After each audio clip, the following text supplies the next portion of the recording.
सभी को नमस्ते। आज की इस वीडियो में हम बात कर रहे हैं कक्षा 12 की पॉलिटिकल साइंस के लिए जो अभी आगामी माह में बोर्ड परीक्षा हो रही है, उस बोर्ड परीक्षा के लिए बोर्ड ने जो अपनी साइट के ऊपर मॉडल पेपर डाला है, उस मॉडल पेपर में क्या बातें हैं, तो इस पूरे मॉडल पेपर को हम पूरा इजी तरीके में सोल्व करके आप तक प्रस्तुत कर रहे हैं। तो आप पूरा वीडियो देखें और संबंधित सभी स्टूडेंट्स तक इसको भेजें, क्योंकि ये जो मॉडल पेपर है इसके बहुत सारे प्रश्न आपको परीक्षा के अंदर यूं के यूं मिल जाएंगे या इससे संबंधित हो जाएंगे। तो आपके ये जो 80 नंबर का ये मॉडल पेपर हम प्रस्तुत कर रहे हैं, ये आपकी बहुत शानदार मदद करेगा परीक्षा में। तो चलिए हम बात कर लेते हैं इस मॉडल पेपर का जो पहला सेक्शन से हम शुरू कर लेते हैं। तो ये जो सेक्शन ए है, यही आपके बहुत अच्छी स्कोरिंग कर देगा। तो इसके अंदर आपके 30 नंबरों का ये सेक्शन रहेगा और इसके अंदर ऑब्जेक्टिव टाइप रहेंगे। इसके अंदर रिक्त स्थानों की पूर्ति कीजिए और एक एक लाइन के या वन वर्ड टाइप के आंसर आपको करने। तो ये 30 नंबर बड़े आसान रहेंगे। तो इसके अंदर देख लेते हैं जो प्रश्न दिए हैं। तो ये पहला प्रश्न है हमारे पास, उत्तर अटलांटिक संधि संगठन नाटो की स्थापना आजकल काफी चर्चित है। नाटो का नाम, जो रूस और यूक्रेन के बीच में विवाद चल रहा है उसमें नाटो का ही मामला है। तो ये नाटो जो है, इसकी स्थापना कब होती है? नाटो की स्थापना होती है 1949 में।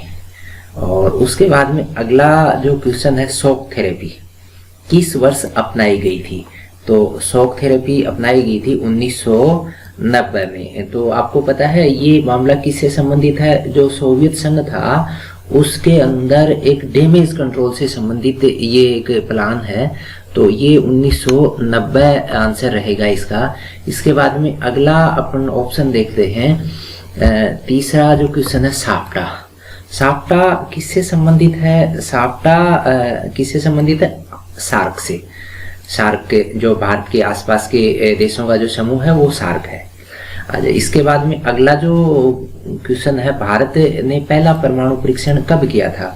तो आपको याद होगा पहला परमाणु परीक्षण कब किया? इंदिरा गांधी जब प्रधानमंत्री थे उस समय की बात है, 1974 में। इसके बाद में अगला जो क्वेश्चन है, वैश्विक संपदा या मानवता की साझी विरासत से में क्या सम्मिलित नहीं है? ध्यान देना, क्या सम्मिलित नहीं है, बाकी तो सारी चीजें हैं। तो ध्यान देना, वायुमंडल तो सबकी संपदा है। अच्छा, सड़क मार्ग नहीं है, समुद्र भी सबका है, बाह्य अंतरिक्ष भी सबका है।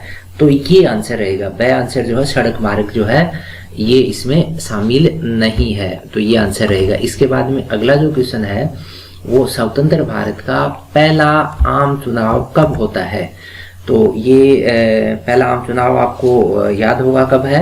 1952 में। 47 में आजाद हुआ, लेकिन पहला जो चुनाव होता है वो कब होता है? 1952 में, क्योंकि संविधान बना उसके बाद में चुनाव हुआ है। इसके बाद में नेक्स्ट है, नीति आयोग की स्थापना कब होती है? नीति आयोग, ध्यान देना, ये योजना आयोग का परिवर्तित रूप है।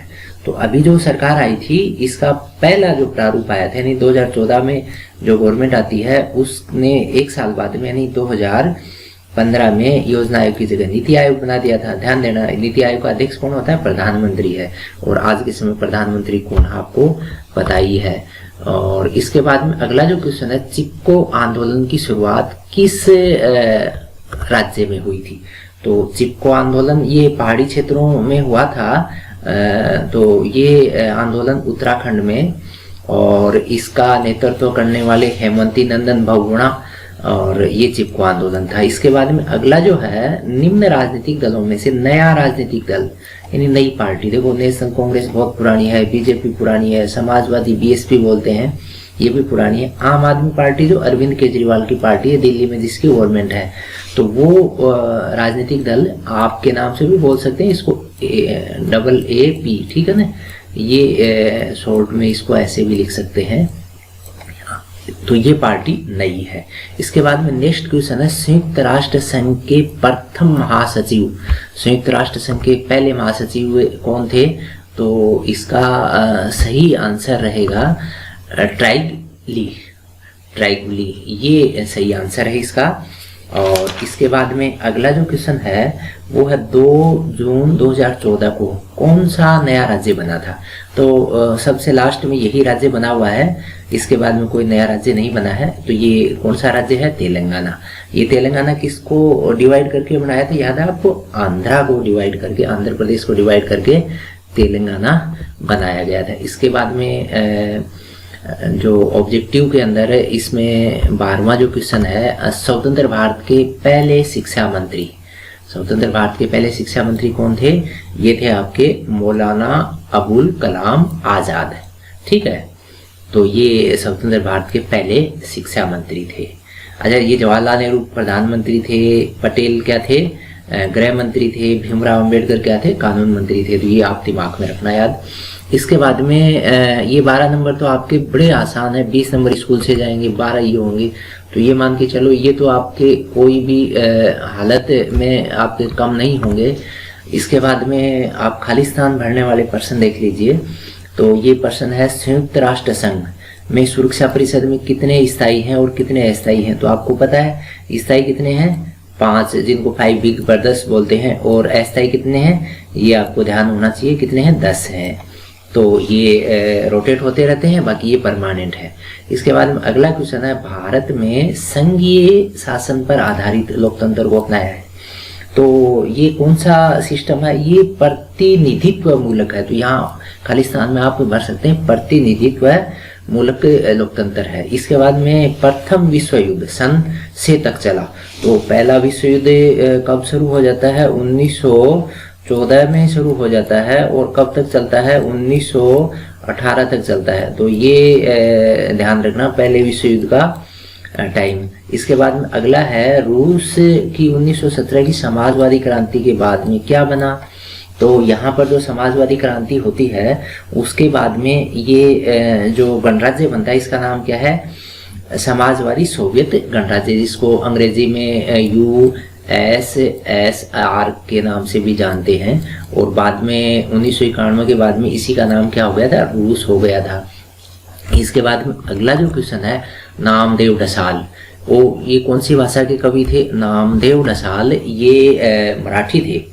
नामदेव, ये नाम याद रखना। ऐसे नामों का किधर प्रचलन है? ये महाराष्ट्र साइड में है। तो ये मराठी भाषा शब्द, मराठी यहाँ लिख दें आप। ठीक है। इसके बाद में अगला है, मंडल आयोग को उनके अध्यक्ष के नाम पर मंडल कमीशन कहा जाता है। तो ये मंडल आयोग क्या था आपको पता है? ओबीसी रिजर्वेशन से संबंधित, जो ओबीसी को 27% रिजर्वेशन मिला था उसके लिए मंडल आयोग बना था और ये मंडल कमीशन कहलाया। तो ये मंडल कौन था? ये किसके नाम पे पड़ा? ये नाम यहाँ लिखना है, ये था वीपी मंडल। ठीक है। एक वीपी सिंह भी हुए हैं प्रधानमंत्री, वो नहीं है, वीपी मंडल है ये। ठीक है, वीपी मंडल आप इसमें भर देना। तो इसको पूरा अपन बोल सकते हैं बिंदेश्वरी प्रसाद मंडल भी है ये नाम पूरा, और आप शॉर्ट में लिखना वीपी मंडल आप। तो ये आपके खालिस्तान के प्रश्न हो गए। अब इसके बाद में आपके एक एक शब्द या एक लाइन में जो आंसर आपको करने हैं। तो इसमें पहला क्वेश्चन देखो, गुट निरपेक्ष आंदोलन के प्रणेता कौन थे? तो इसमें आपको वो व्यक्ति लिखने हैं जो इसके अंदर थे, देश नहीं लिखने हैं। तो इन व्यक्तियों में आपको पता है, एक तो नेहरू थे, एक आपके मार्शल टिटो थे, इसके बाद में सुकर्णो और आपके नासिर, ये मिस्र का नासिर, ये नाम आप लिख देना इसके अंदर। इसके बाद में सोवियत संघ का विघटन कब हुआ?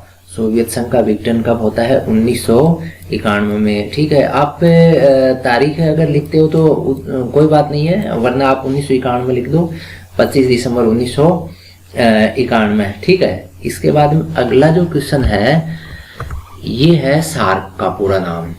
तो सार्क के ऊपर पहले भी एक प्रश्न था। तो ये सार्क क्या है? सार्क आपको पता है ना, भारत के आसपास के देशों का ही ग्रुप है ये है सार्क। तो ये सार्क एस से तो क्या है? साउथ। फिर अगले ए से क्या है? आपके एशियन। और उससे अगले ए का है एसोसिएशन। और फिर ये आर सी से क्या है? रीजनल। और आर से रीजनल और सी से ऑपरेशन। तो ये हो गया आपके south Asian association for regional operation. तो ये सार्क का पूरा नाम हो गया। इसके बाद में नेक्स्ट प्रश्न है, द्विराष्ट्र सिद्धांत किस राजनीतिक दल द्वारा दिया गया था? यानी डिवाइड करके दो बड़ा, तो ये किसने कहा था आपको पता है? ये मुस्लिम लीग ने कहा था। तो ये किसने कहा था? मुस्लिम लीग। इसका अध्यक्ष कौन था याद है आपको? मोहम्मद अली जिन्ना। यानी पाकिस्तान अलग राष्ट्र बना, तो यही द्विराष्ट्र सिद्धांत था। तो इसमें आप क्या लिखोगे? मुस्लिम लीग। उसके बाद में अगला है प्रथम पंचवर्षीय योजना का कार्यकाल। तो पहली पंचवर्षीय योजना 1951 से शुरू होती है और ये 5 साल तक के लिए चली, और ये कब तक चली? 56 तक चली। तो ये आप इसके अंदर कार्यकाल लिख सकते हैं। फिर अगला है ग्रामीण महिलाओं ने शराब के खिलाफ कौन सा आंदोलन किया था? तो ये आंदोलन आप दिमाग में याद रखना, ताड़ी विरोधी आंदोलन, ठीक है ना। ताड़ी, शराब को कई स्थानों पे ताड़ी भी बोलते हैं, तो ये ताड़ी विरोधी आंदोलन था। इसके बाद में नेक्स्ट है राजीव गांधी की मृत्यु के बाद कांग्रेस पार्टी ने किन्हें अपना प्रधानमंत्री चुना? तो राजीव गांधी की मृत्यु के बाद में कौन प्रधानमंत्री बना था? पीवी नरसिम्हा राव। काफी फेमस नाम रहा है, पीवी नरसिम्हा राव। उसके बाद में अगला है 2019 का 18वां गुट निरपेक्ष सम्मेलन कहाँ होता है? तो ये सम्मेलन कहाँ होता है? इसके बाद में अभी तक दूसरा सम्मेलन नहीं हुआ है, तो ये होता है अजरबैजान के शहर है, अजरबैजान में बाकू। अजरबैजान देश है, उसके अंदर शहर है बाकू, वहाँ होता है। फिर नेक्स्ट है व्लादिमीर लेनिन। ये अभी जो राष्ट्रपति है रूस का वो नहीं है, तो ये व्लादिमीर लेनिन पहले हुआ है। तो ये व्लादिमीर लेनिन किस पार्टी के संस्थापक थे? इन्होंने अपने नाम से ही यानी रूस की जो स्टार्टिंग राजनीतिक पार्टी, जिसको बोल्शेविक कम्युनिस्ट पार्टी कहते हैं, उसकी स्थापना की थी। तो इसका आंसर आप क्या लिखेंगे? Bolshevik communist party. और याद रखना अभी रूस का राष्ट्रपति जो है व्लादिमीर पुतिन है। काफी चर्चित नाम है, क्योंकि अभी रूस और यूक्रेन के बीच में कुछ हंगामा सा चला हुआ है, इसीलिए आप नाटो, सोवियत संघ, इनसे रिलेटेड बहुत सारे प्रश्न आपको मिलेंगे परीक्षा में। फिर अगला क्वेश्चन है कवि द्वारा सूरजमुखी आशीषों वाला फकीर, ये शब्द किसके लिए कहा गया है? तो ये शब्द कहा गया है भीमराव अंबेडकर के लिए। तो इसमें आंसर क्या लिखेंगे? भीमराव अंबेडकर। फिर अगला है बामसेफ का पूरा नाम। तो ये बामसेफ क्या था? Backward and minorities employees federation, यानी जो बैकवर्ड और माइनॉरिटी के कर्मचारी थे उनका ये संघ बना था। अभी चलता है बामसेफ, तो इसमें आप ये आंसर कर दें। इसके बाद में अगला है मिल्कमैन ऑफ इंडिया, यानी दुग्ध क्रांति का जनक बोले, और सहकारी डेयरी का जनक भी बोलते हैं। तो ये सारे नाम आप याद रखें। तो ये कौन था? वर्गीस कुरियन। तो स्टूडेंट्स, ये जो आपके 30 नंबर हैं ये आपके कहीं नहीं जाएंगे, बड़े आसान आपको 30 नंबर बोर्ड के पेपर के अंदर प्राप्त हो जाएंगे। तो आप ये जो सेक्शन ए है इसको आप बारीकी से समझे, इससे रिलेटेड आपको प्रश्न मिल जाएंगे। फिर अगला आता है सेक्शन बी, तो इसके अंदर 13 प्रश्न रहेंगे। तो ये 13 प्रश्न आपको 2-2 नंबरों के मिलेंगे, तो ये 26 नंबर आपके इस सेक्शन में मिल जाएंगे। तो इसके अंदर आपको करना कितना है? 50 शब्दों में करना है। बोर्ड की कॉपी थोड़ी सी बड़ी है, तो आप 50 शब्दों में लिखें, तो 50 शब्दों में कम से कम आप 4-5 लाइन तो भरें। 4-5 लाइन के अंदर ये 5 लाइन में आप इनका आंसर करें। इसके अंदर देखो पहला प्रश्न देख लेते हैं। महाशक्तियों के छोटे देशों के साथ सैन्य गठबंधन के 2 कारण, ठीक है ना। तो वो सैन्य गठबंधन होते हैं, तो वो महाशक्तियों ने क्यों बनाए थे? किसी ने अपने साथ किसी को लिया, किसी ने किसी को लिया। तो एक तो वो अपने जो साथी थे उनके देशों में अड्डे, हवाई अड्डे, सैनिक अड्डे बना के, ताकि दूसरे जो पड़ोसी दुश्मन उन पे जासूसी कर लें। फिर वहाँ के जो संसाधन उनका दोहन करना, तो ये आप लिख सकते हैं। इसके बाद में अगला है सोवियत संघ के विघटन के 2 कारण हैं। तो एक तो सोवियत संघ बहुत बड़ा था, इसके बाद में वहाँ पर जो अंदर की संस्थाएं थी वो काफ़ी कमज़ोर हो गई थी, भ्रष्टाचार हो गया था, और पार्टी के अंदर से ही क्या है कि कोई जवाबदेही तय नहीं हो पा रही थी। तो ये बहुत सारे मुद्दे थे, इनकी वजह से क्या हुआ? सोवियत संघ का विघटन होता है। इसके बाद में ये विघटन कब होता है आपको पता है? 1991 में। इससे ऊपर पहले एक प्रश्न और आ लिया है। और अगला है दक्षेस संगठन के प्राथमिक 7 सदस्य ठीक है, नक्सेस बोल लें या इसका पहले एक पर्सन आ गया सार्क, वो एक ही बात है, नक्सेस बोल देते हैं, सार्क एक ही चीज है। तो इसके साथ स्टार्टिंग जो फाउंडेशन मेंबर हैं वो कौन है, भारत के आसपास के देश हैं। देखो भारत आ गया, फिर पाकिस्तान है, फिर बांग्लादेश है, ये तो तीनों एक ही थे। फिर ऊपर जाओगे आप, नेपाल है, फिर भूटान जोड़ लो आप, श्रीलंका, एक थोड़ा सा दूरी पे मालदीव है। तो ये 7 देश हो गए। ठीक है, ये सारे दो अटैच के हैं सारे, चाइना को छोड़ दीजिए अटैच वालों में, और इसके थोड़ा सा दूर है, ये समुद्री पड़ोसी है मालदीव। ये हो गया। इसके बाद में नेक्स्ट क्वेश्चन है, रियो सम्मेलन के 2 परिणाम लिखिए। तो इसको पृथ्वी सम्मेलन भी बोल सकते हैं, रियो घोषणा पत्र भी बोल सकते हैं। तो ये सारे नाम इसी के हैं। तो ये कहाँ होता है, आपके ब्राजील में ये सम्मेलन होता है। ब्राजील की राजधानी रियो डी जेनेरियो, वहाँ पर होता है। तो इसमें पर्यावरण से रिलेटेड बातें होती हैं। तो ये सारी बातें आप इसके अंदर, यानी जैव विविधता को, जलवायु परिवर्तन को, इनके ऊपर कुछ नियम वगैरह बनाने, ये सारी बातें होती हैं। अगला है समाजवादी दल और कम्युनिस्ट पार्टी के बीच अंतर। तो ध्यान देना, अंतर का जब आप आंसर करें तो ये पैटर्न लगाना, बीच में लाइन खींच लेना, और इधर आपने जैसे लिख दिया समाजवादी दल और इधर लिख दिया कम्युनिस्ट पार्टी। तो जैसे पहली बात यहाँ लिख दीजिए, दूसरी यहाँ इससे रिलेटेड अपोजिट बात यहाँ, फिर यहाँ एग्जाम्पल ले लीजिए, यहाँ एग्जाम्पल ले लीजिए। तो ये आप जानते हैं पार्टियों को, तो ये आप इसमें कर लेना। तो ये हो गया आपके क्वेश्चन। फिर अगला क्वेश्चन आता है, हरित क्रांति के 2 सकारात्मक परिणाम। हरित क्रांति के 2 सकारात्मक परिणाम आप दिमाग में बैठाओ, कौन कौन से हो सकते हैं। तो एक तो देखो, हरित क्रांति से उत्पादन बहुत बढ़ता है, टेक्नोलॉजी आती है, और उससे क्या हो गया कि जो मीडियम लेवल के भूस्वामी थे उनको भी क्या हुआ, एग्रीकल्चर के अंदर उनका लेवल थोड़ा सा अप हुआ। इसके बाद में अगला है गुट निरपेक्ष आंदोलन के संस्थापक। ये पहले भी आ गया, लेकिन इसमें क्या है कि आप देशों का भी विवरण डाल दें, क्योंकि बड़ा है ना। तो इसमें देशों का, जैसे आपके जवाहरलाल नेहरू बताया था भारत से हैं, और आपके टीटो का जिक्र किया था। टीटो कहाँ से थे, मार्शल टीटो, ये थे यूगोस्लाविया से। और इसके बाद में नासिर का जिक्र किया था, नासिर कहाँ से थे, मिस्र से। सुकार्नो इंडोनेशिया से। तो इनका आप देश के साथ नाम लिख दीजिए। फिर अगला है, सोवियत अर्थव्यवस्था को किसी पूंजीवादी देश जैसे संयुक्त राज्य अमेरिका की अर्थव्यवस्था से अलग करने वाली किन्हीं 2 विशेषताओं का जिक्र करें। तो इसमें आप बहुत सारी विशेषताएं थी, जैसे उधर आपके जो सिस्टम था पूंजीवाद का था, और उधर जो साम्यवाद सिस्टम था, और वो क्या थे कि एक मॉडर्न टाइप पे, और वो क्या कर रहे थे, यानी सोवियत व्यवस्था जो थी ना, वो एक सामंजस्य, यानी पुराने जो विचारों को समाहित करके चल के और विकास करने का प्रयास करते थे। तो ये सारी बातें आप अपने हिसाब से इसको कर सकते हैं। इसके बाद में अगला है, ऐसे 2 मसलों का नाम बताइए जिन पर भारत पाकिस्तान बांग्लादेश के बीच में आपसी सहयोग है।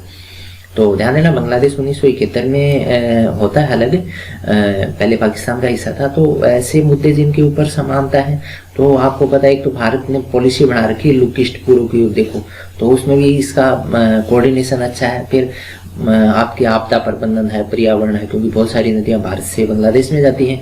तो इन सारे मुद्दों के ऊपर वो क्या करते हैं, आपस में कोऑर्डिनेशन करते हैं। फिर अगला प्रश्न है, आतंकवाद सुरक्षा के लिए परंपरागत खतरे की श्रेणी में आता है या अपरंपरागत। तो एक्चुअल में आतंकवाद जो है वो अपरंपरागत है, ठीक है ना, क्योंकि परंपरागत में तो सीधा दुश्मन दिख जाएगा। अपरंपरागत में क्या है कि ये अंदर ही अंदर खोखला करते हैं सिस्टम को, तो ये अपरंपरागत है, छिपी हुई समस्या है ये। तो इसके जो भी इश्यू हैं आप मेंशन कर सकते हैं, आतंकवाद की बातें इसके अंदर लिख दीजिए, 4-5 लाइनों में ये आंसर करिए। इसके बाद में अगला जो प्रश्न है, क्या एकल पार्टी प्रभुत्व की प्रणाली का भारतीय राजनीति के लोकतांत्रिक चरित्र पर खराब असर हुआ है। तो आप इसको जब लिखना शुरू करें ना, तो यहाँ से करें, जैसे हाँ या ना, ठीक है ना। तो आप बस एक्चुअल में ये क्या है, इसका आंसर आएगा तो हम ही आएगा, यानी ये सही है कि एकल पार्टी प्रभुत्व की प्रणाली का भारतीय लोकतांत्रिक चरित्र पर खराब असर हुआ है। अब इससे रिलेटेड है, जैसे मान लीजिए ये एक ही पार्टी राज्य में रही तो क्या है कि वो तानाशाही सिस्टम हो जाएगा, लोकतांत्रिक मूल्यों में गिरावट आ जाएगी, तो ये सारी कठोर फैसले लिए जाएंगे। तो वो सारी बातें आप इसके अंदर लिख सकते हैं। फिर बॉम्बे प्लान की बात आ गई, तो बॉम्बे प्लान क्या है? ये बॉम्बे के अंदर उद्योगपतियों ने 1944 में कोई मीटिंग करी, 1944 में मीटिंग करी, और उस मीटिंग के अंदर भारतीय अर्थव्यवस्था में एक नियोजन प्लानिंग के लिए कुछ इन्होंने आइडिया बनाए। तो वो प्लान क्या कहलाती है? बॉम्बे प्लान। ठीक है, तो ये 1944 में बॉम्बे के अंदर मीटिंग होती है उद्योगपतियों की, तो वो है बॉम्बे प्लान। इसके बाद में अगला 1970 के दशक में इंदिरा गांधी सरकार किन कारणों से लोकप्रिय हुई थी? अब 1900 उस टाइम में इंदिरा गांधी का जो छवि थी बहुत ही काबिले तारीफ उनकी छवि रही है। तो इसके कारण क्या थे? तो वो काफ़ी करिश्माई टाइप की नेता थी, और दूसरा काफ़ी ऐसे प्रोग्रेसिव प्लान उन्होंने लॉन्च किए, जैसे बैंकों को मिला दिया, बहुत सारे बैंक 14 बैंकों को मिला के यानी राष्ट्रीयकरण कर दिया। वो जो ये राजा महाराजाओं के पास जो खुद संपत्ति थी उसको गवर्नमेंट अंडर में ले लिया। एक 20 सूत्री योजना चलाई थी। तो ऐसी बहुत सारी महत्वपूर्ण योजनाएं, गरीबी हटाओ, ऐसी बातें करी थी। तो ये सारी बातें आप इसके अंदर लिख सकते हैं। इसके बाद में ये सेक्शन ब हो गया, तो 26 नंबर आपके ये तैयार हो गए। इसके बाद में अगला जो खंड है, खंड स है। ये थोड़ा सा बड़े टाइप के आंसर में रहेगा 100 शब्दों में। तो आप 100 शब्दों में थोड़ा सा विस्तार दें और करीबन पूरा पेज कवर कर लें। और इसमें आपको पर्सन जो मिलेंगे 4 पर्सन मिलेंगे, 4 पर्सन मिलेंगे 3-3 नंबरों के। तो ये 12 नंबर आपके हो जाएंगे।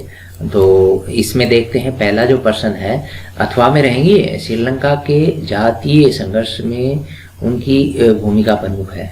तो ये आपको ध्यान हो, श्रीलंका के अंदर जो संघर्ष चला था वो वहाँ सिंहली जो समुदाय वो ज़्यादा संख्या में है। सिंहली बहुसंख्यक हैं और तमिल जो हैं वो अल्पसंख्यक हैं। उन दोनों के बीच में हंगामा चला, और इस हंगामे के बीच में ही जैसे तमिलों ने एक बार अलग से ही एक देश बनाने का मुद्दा उठा दिया था, तमिल ईलम के नाम से, और वहाँ इनका मुखिया प्रभाकरन था। और बाद में काफ़ी दिनों तक ही हंगामा चला और भारत ने शांति सेना भेजी, और उसके बाद में काफ़ी इसका विरोध हुआ। उसी विरोध की बदौलत प्रधानमंत्री राजीव गांधी को उन्होंने मारा भी। और ये सारी जो बातें हैं आप इसके अंदर लिख सकते हैं।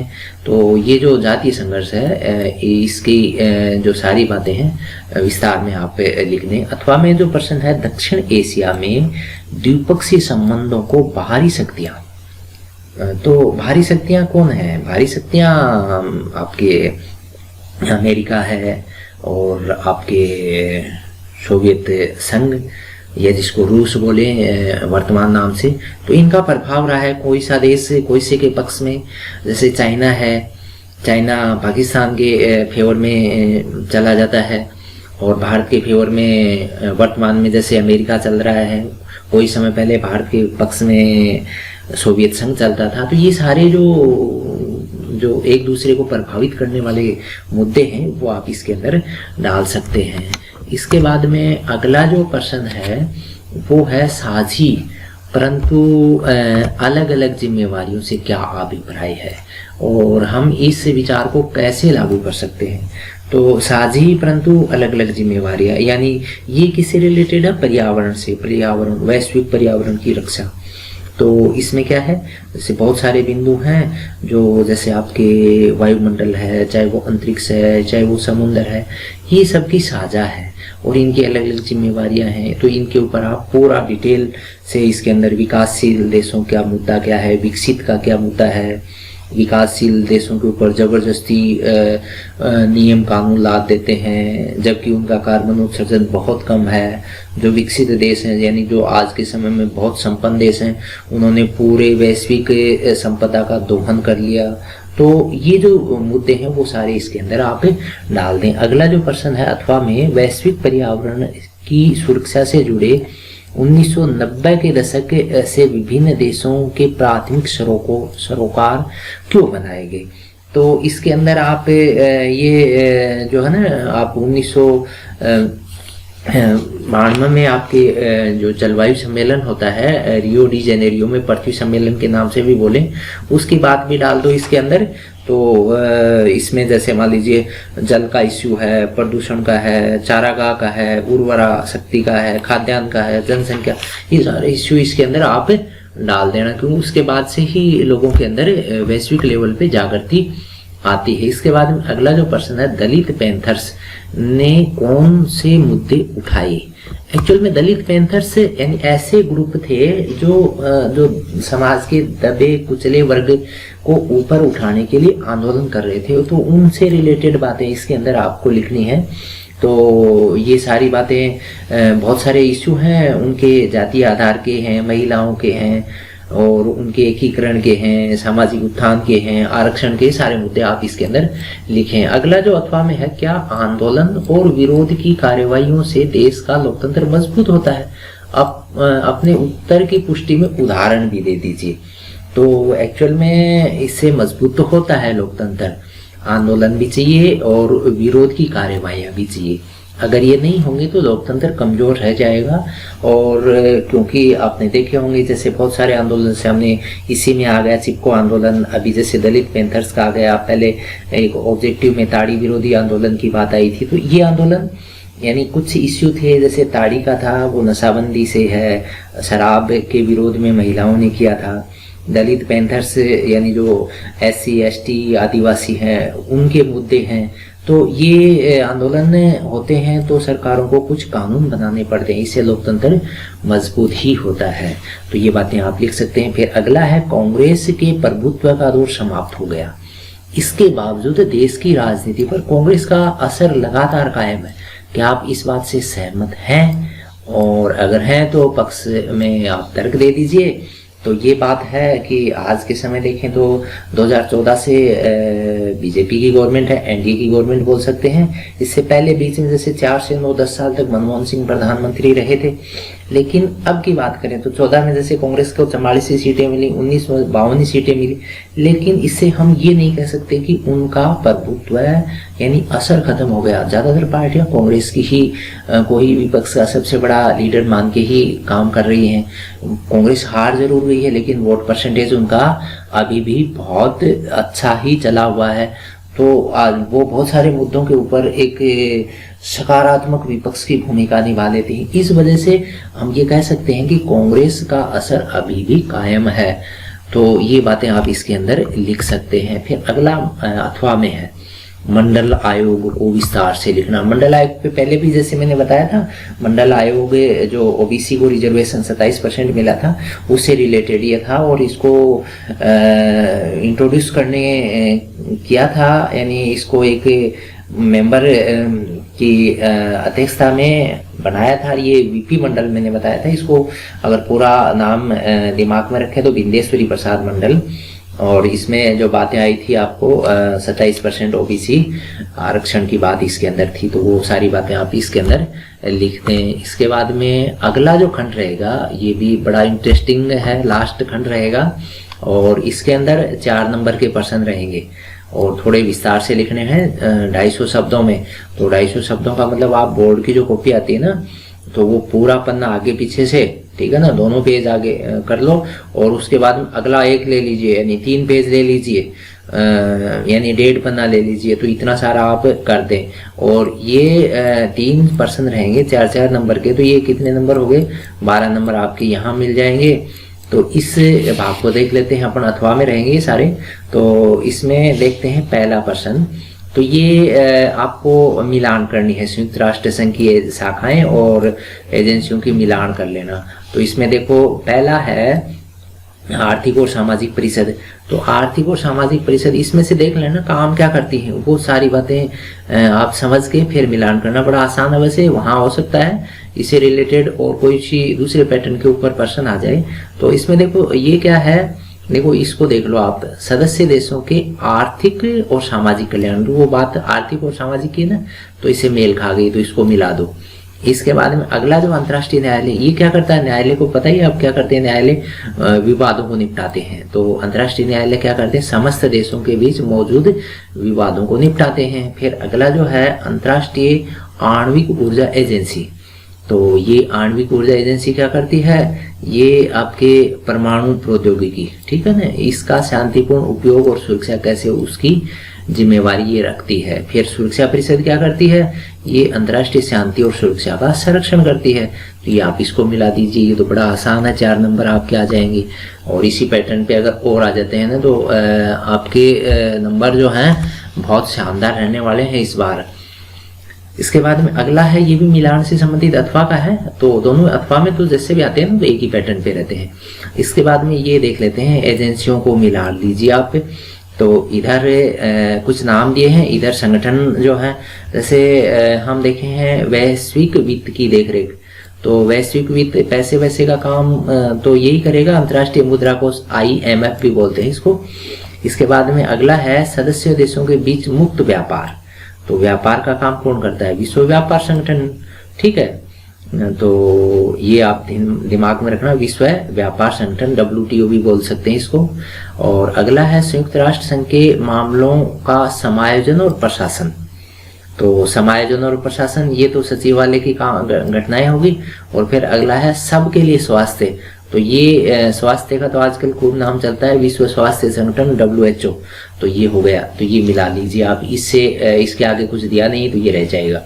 ये आपका पर्सन हो गया। फिर नेक्स्ट जो पर्सन है ये देख लेते हैं ऊपर, हाँ ये पर्सन आया है 22 नंबर पर्सन, राज्य पुनर्गठन आयोग कब बना था, और आगे इसके लिखना है इसके प्रमुख कार्य और सिफारिश। तो इसको 3 भागों में आप करें, पहले आप ये करें कब बना था इसकी बातें लिखें, फिर आगे इसके कार्य लिखें और सिफारिश पॉइंट बना के इसको आंसर को करें।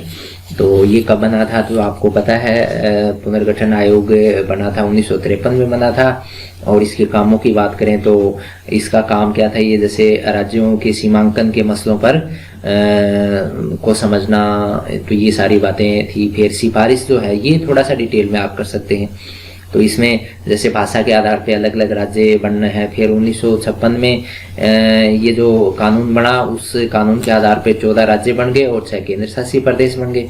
तो ये सारा जो है विस्तार से इसको आप इसके अंदर कर दें। इसके बाद में अगला अथवा में रहेगा राष्ट्र निर्माण की प्रमुख चुनौतियों का उल्लेख कीजिए, और आज़ादी के समय देश के पूर्वी और पश्चिमी इलाकों में राष्ट्र निर्माण की चुनौतियों के लिहाज से मुख्य अंतर क्या थे। तो पहली बात तो आप राष्ट्र निर्माण की चुनौतियां लिख दीजिए। चुनौतियों में जैसे सुरक्षा से संबंधित चुनौती है, लोकतांत्रिक व्यवस्था को कायम रखना ये भी चुनौती है, और विकास करना, एक आर्थिक विकास को एक नीति के हिसाब से गति मिले, तो ये चुनौतियां रहेगी। फिर आगे आप पूर्वी साइड और पश्चिमी साइडों की चुनौतियां लिख दीजिए। पूर्वी साइडों के अंदर तो मामला क्या था, बहुत सी तरह की समस्याएं, अलग अलग भाषा का मामला चलता था, संस्कृति का मामला, इसके बीच में संतुलन का। पश्चिमी एरिया की बात करें तो इधर क्या था, एक्चुअल में जातीय धार्मिक बड़ी समस्याएं थी, तो ये सारे विकास के भी इश्यू थे। तो ये बड़ी चुनौतियां थी, इनके ऊपर गवर्नमेंट को काम करना था। तो ये बड़ा इश्यू। अंतिम पर्सन देख लेते हैं, तो ये अंतिम पर्सन रहेगा, 23 पर्सन आएंगे। तो अंतिम पर्सन जो है वो है 1960 के दशक में कांग्रेस पार्टी के संदर्भ में सिंडिकेट का क्या अर्थ है। सिंडिकेट से जुड़े हुए पर्सन आने की संभावना बहुत ज्यादा रहती है, क्योंकि ये जो दौर था कांग्रेस का, इसमें काफी हलचल हुई थी। तो इसमें पूछा है सिंडिकेट क्या थे और कांग्रेस पार्टी किन मसलों को लेकर 1969 में टूटी। तो ये 2 पॉइंट इसके अंदर करना है। सिंडिकेट से का क्या था कि उस कांग्रेस के अंदर ही 2 गुट धड़े तैयार हो गए थे। तो ये जो धड़े थे इसके अंदर जो सिंडिकेट था वो मानता था कि ओरिजिनल हम हैं, और इसके अंदर पुराने पुराने लीडर थे। इनका अगवा जो हो रहा था कि कामराज, और इनके साथ में जैसे आपके कई पाटिल थे, मतलब एक मुखिया था MK पाटिल, लिंगप्पा, नीलम संजीव रेड्डी, ये बहुत सारे पुराने लीडर जो थे वो इस ग्रुप में चल रहे थे, ये सिंडिकेट्स थे। तो ये नए जो विचारों के लोग थे उनको कम शामिल करना चाह रहे थे इनमें, जैसे इंदिरा जो है उनको ये दरकिनार करने का प्रयास कर रहे थे। तो इसमें आगे दिया फिर पार्टी टूटी। तो पार्टी टूटने में तो ये जो मैंने बताया था कि जो सिंडिकेट्स और इंदिरा दोनों के बीच में वर्चस्व की बात चल रही थी। उसके बाद में जो विचारधारा दक्षिणपंथी वामपंथी इसका भी बड़ा इश्यू था। फिर कांग्रेस और आर में भी टूट गई। तो ये टूटी थी 1969 में। और फिर राष्ट्रपति का जो चुनाव हुआ था 1969 में, जो चुनाव होता है इसके अंदर बीबी गिरी जीत गया और जो कांग्रेस का उम्मीदवार था नीलम संजीव रेड्डी वो हार गया। बहुत सारे इश्यू थे, आप इनको विस्तार से कर दें। उसके बाद में 1971 का चुनाव और कांग्रेस की पुनर्स्थापना और उसके परिणाम। तो 71 का चुनाव बड़ा महत्वपूर्ण चुनाव था। इस चुनाव के अंदर इंदिरा गांधी को बड़ी जीत हासिल हुई थी और कांग्रेस वापस स्थापित हो गई थी। और उसके बाद में उन्होंने बहुत सारे ऐसे काम किए जिनकी बदौलत काफ़ी लंबे समय तक कांग्रेस का वर्चस्व जो है स्थापित रहा। तो इसमें जो चुनाव के अंदर ये जीत का कारण क्या था कि जैसे मैंने बता दिया था कि पहले इसके अंदर ऊपर वाले क्वेश्चन में बीबी गिरी हार गया था और आपके नीलम संजीव रेड्डी हार गया और बीबी गिरी जीता। तो इसमें क्या था कि इंदिरा का वर्चस्व स्थापित हुआ और उन्होंने ऐसी कठोर नीतियां भी लगाई और जिस वजह से काफ़ी लोगों के बीच में उनकी छवि हुई। और जिसमें जैसे गरीबी हटाओ संबंधित बड़ा इश्यू उन्होंने रखा, उसके ऊपर काम भी किया, महिलाओं को अपनी तरफ जोड़ा। और कांग्रेस का असली जो ग्रुप था वो एक्चुअल में प्रभावी हो गया। इस वजह से क्या हुआ कि कांग्रेस को उस टाइम बहुत बड़ी लीड मिली थी और कांग्रेस का समर्थन जो बाहर दूसरी जो सहयोगी पार्टी सीपीआई, इंदिरा की जो कांग्रेस आर थी उसकी सहयोगी बनी सीपीआई। और इनको लोकसभा चुनाव में 1971 का जो चुनाव हुआ था उसमें 375 सीटें मिल गई और करीबन 48% से भी ज़्यादा वोट हासिल हुए। तो ये बहुत सारी बातें हैं इसके अंदर, आप लिख दें। तो ये जो प्रश्न थे, ये प्रश्न आपके डायरेक्ट भी पेपर में मिलने की संभावना है या इनसे जुड़े हुए प्रश्न आपको मिल जाएंगे तो बड़ी मदद करेंगे। वीडियो काफ़ी लंबा हो जाएगा और बात हम इसके अंदर नहीं जोड़ेंगे। तो आप सभी तक इसको शेयर करिए और जो भी आपका सुझाव है इससे संबंधित आप डालिए और लाइक कीजिए। और हम जल्द ही आपको दूसरा मॉडल पेपर तैयार करके भेजेंगे। तब तक आप हमारे अन्य वीडियो देखते रहें। पॉलिटिकल से रिलेटेड बहुत सारे वीडियो हमने डाल रखे हैं। आपने वीडियो देखा पूरा, आपने समय दिया, इसको धन्यवाद। जय हिंद। फिर हम किसी नई वीडियो के साथ मिलते हैं। तब तक पुनः शुक्रिया। जय हिंद।